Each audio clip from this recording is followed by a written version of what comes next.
Dear students, একটা খুব সুন্দর জিনিস নিয়ে আমি একটু আলোচনা করব।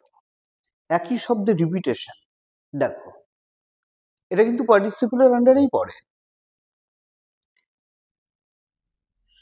মেয়েটি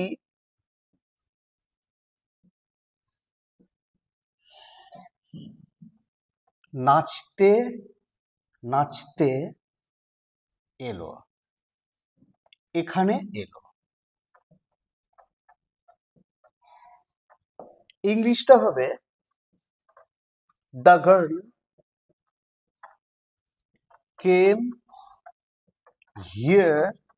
এ দেখো, নাচতে নাচতে শব্দটা আছে তো, এই ভার্বের সঙ্গে আইএনজি যোগ করে দাও, ডান্সিং।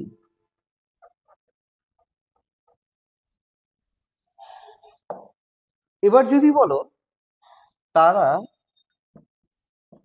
হাসতে হাসতে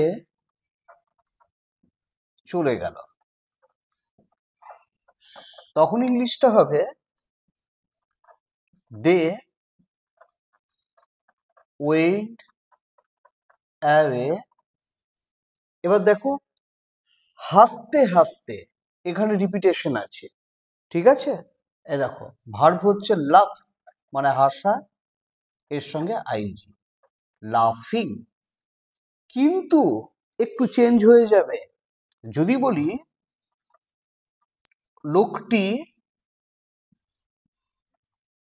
খেতে খেতে মারা গেল, তখন কিন্তু উত্তরটা একটু চেঞ্জ হবে, দ্য ম্যান ডায়েড। লোকটি মারা গেল, উত্তরটা হওয়া উচিত ইটিং, কিন্তু উত্তরটা হবে the man died while eating. কারণ লোকটি যখন খাচ্ছিল তখন মারা গেল। ওকে।